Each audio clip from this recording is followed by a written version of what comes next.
Hey y'all, it's Miss Katie. Welcome to Heritage Ways, where we honor home, celebrate heritage, and spread hope.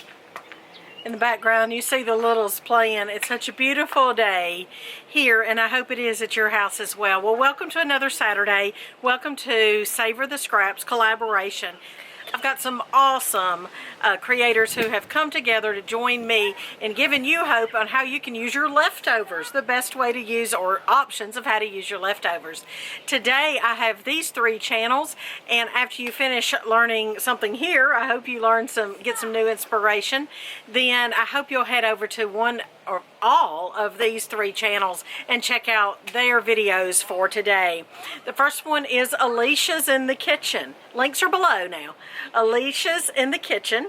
The second one's Wolterman Homestead. And the third one is Molé Mama. So I've not met any of these personally yet. I hope to, but they're not strangers to me. I'm meeting different people all the time, and it's so awesome. In fact, Molé Mama, I've actually been a guest on her podcast twice, so you can go check out her podcast as well. She and I have the same love for food and heritage, and as it relates to one another. So go check out Alicia's in the Kitchen, Wolterman Homestead, and Molé Mama. All right, now let's put together another dish using leftovers.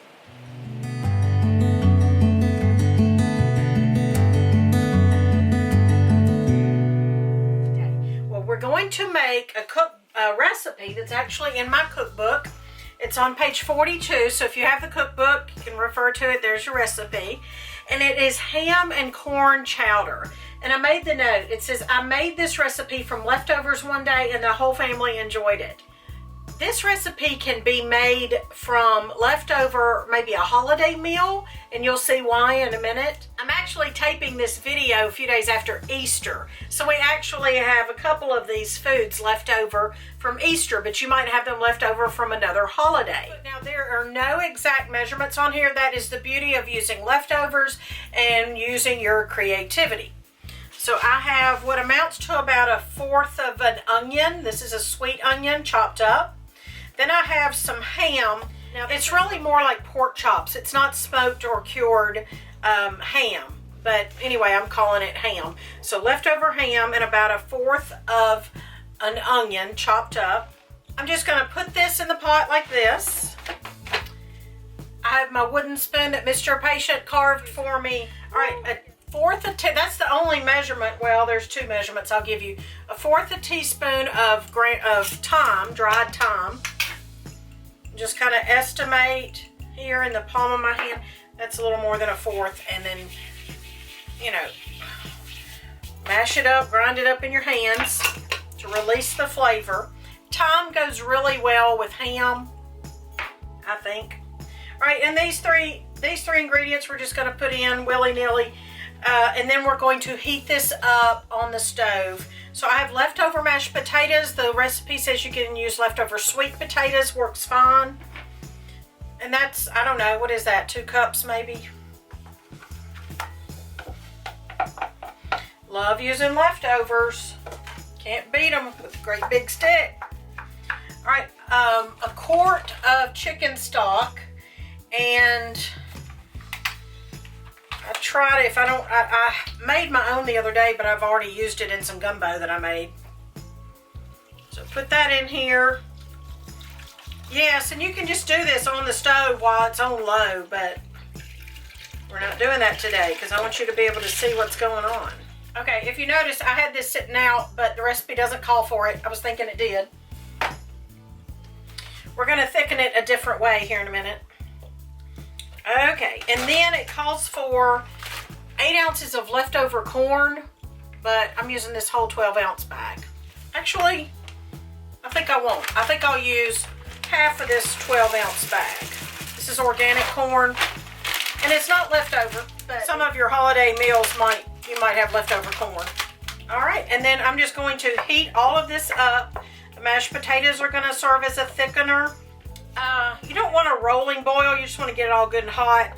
And these pieces of ham, pork, whatever, I'm gonna, kind of break them up in here. Ideally, if you have like a spiral sliced ham or a baked ham, you know, just chop it up, same size as your onions, or maybe a little bigger. Okay, folks, I've got my mixture that I'm going to pour in here to thicken the soup. Lal, come on in. Look, Linda. I've had 1,000,003 interruptions on this little video today, friends. Just a second. What you need? Window, thanks, Pop. These came out of a little parachute. Okay, I'll be with you in a little bit. Making videos, being a YouTube creator, at least for a mama, is interesting. I tell you. So the whole time I was trying to make that last segment, the kids, well, big kids, don't think that the little ones are doing it, but they were observing. One of my big kids was out there shooting firecrackers, and I didn't know that was going to happen until I heard it in the middle of that last segment. So I had that going on, and then little kids are running in here to tell me what's been going on. So, you know, life's never dull. If you're new to our channel, welcome. I have 6 children. I'm the grandmother to 2 children, and a wonderful Mr. Patient is my husband. So that's life for us right now, for me right now. Okay, speaking of getting hot, a while ago, I got hot and I had to put my hair up. So here we go. Bring to a boil, add the following, which has been mixed well in a shaker or a glass jar. So I've got 1 cup of milk. This happens to be organic milk. 4 tablespoons of cornstarch, half a teaspoon of salt, and a teaspoon of pepper. I'm breaking up the pork there with my whisk. Get this going a little bit more because I want a small boil, and then I'm gonna pour this in there and whisk it and then heat it thoroughly, and it'll be ready to eat. My recipe says heat thoroughly and enjoy with cornbread on a blistery day. And it's kind of cool this week here in Middle Tennessee. We had a freeze last night. I had to bring my plants in. All right. Now, if you had a cured, salt cured, sugar cured, a cured ham, that would lend more flavor to this leftover soup. All right, here we go.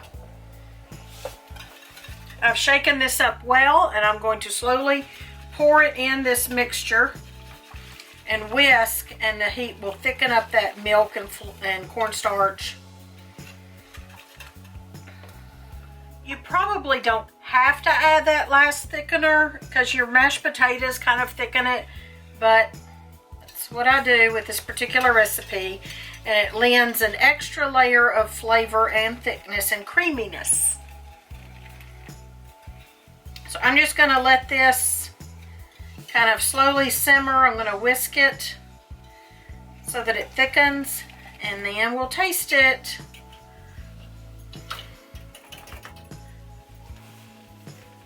Love these UV gloves. Do y'all have those? We actually have a link to those on our Amazon page. All right. You can put you a pat of butter if you wanted to do that. If you're interested in my cookbook, there's a link down below in the description box. I've got lots of recipes in it. All right, how about that? Look at that. It's creamy. You can leave the corn out if you wanted to. Look at that. Look at that. It is going to be good. I'm going to taste it, but y'all, it's going to be hot. I don't want to talk with my mouth full, so y'all hit the like button while I'm trying it.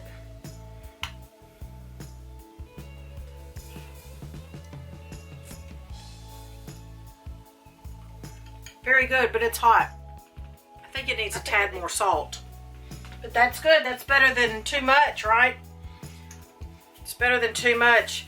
You know, if you put too much salt in something, you can put a whole peeled potato down in something and let it cook for a little bit, and the potato will absorb that extra salt, and you can throw the potato away.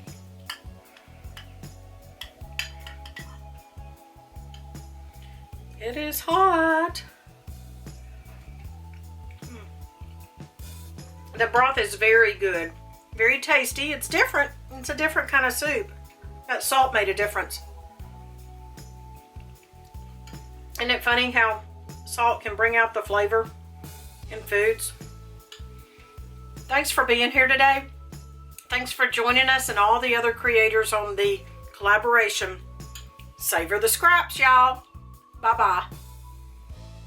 But it's, you know, some of your holiday meals might